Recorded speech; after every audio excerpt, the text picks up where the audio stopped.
ঠিক আছে, সবথেকে জরুরি হলো আপনার জিনিসগুলো যেন আরামদায়ক, কাজের আর হালকা হয়, আর আমার অবশ্যই এটা লাগবে।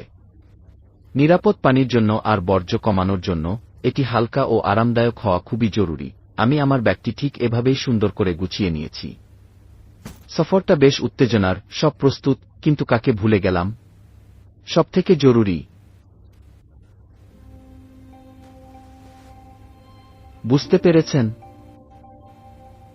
হ্যাঁ, আপনারাই। এটি সাধারণ নয়, জীবনের শ্রেষ্ঠ সফর। ওমরাহ সফর নিয়ত ও ইহরামের পর তালবিয়া শুরু হয়, আর মক্কায় আপনি অনেকভাবে পৌঁছাতে পারেন, যেমন ট্রেন বা বাসে, অথবা ট্যাক্সি কিংবা রাইড শেয়ারিং অ্যাপ ব্যবহার করে। মক্কায় পৌঁছে সময় নিন আর হারামের পথ ও ঢোকা বেরোনোর গেটগুলো চিনে নেওয়ার চেষ্টা করুন।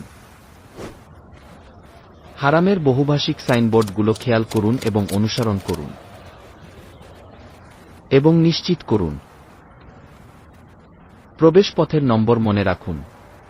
ভাই, ওমরাহ শেষ হওয়া পর্যন্ত এখানে খুব সহজে ও নিরাপদে আপনার ব্যাগ জমা রাখতে পারেন।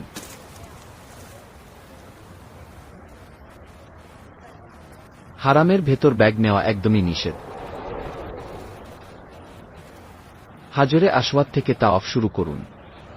মাসার পথের চিহ্নে লক্ষ্য রাখুন এবং ধাক্কাধাক্কি বা উল্টো পথে চলা এড়িয়ে চলুন। তাওয়াফের পর নামাজের জন্য অনেক নির্দিষ্ট জায়গা আছে।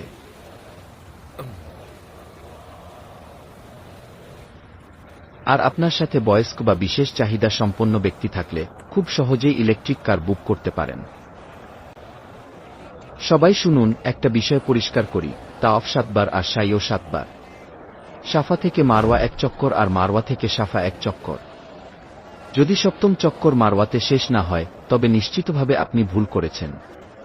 এগুলি হল নিরাপদ ও পরিচ্ছন্ন জায়গা যা ইহরাম খোলার জন্য নির্দিষ্ট করা হয়েছে। প্রসঙ্গত, এটা মারওয়া গেটের কাছেই। আর ইহরাম খোলার পর আমি বলতে পারি, আল্লাহ আপনার ওমরাহ কবুল করুন। ভাই সব, এই জায়গাটি পবিত্র, এর পরিচ্ছন্নতা বজায় রাখুন।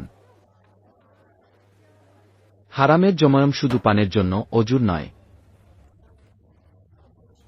অজুর জন্য নির্দিষ্ট স্থান রয়েছে, আর মসজিদে নববীতে রওজা জিয়ারতের জন্য যাওয়ার আগে নুসুক অ্যাপে বুকিং দিন।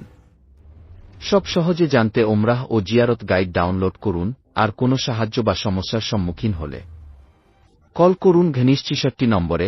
আল্লাহ আপনাদের ইবাদত কবুল করুন।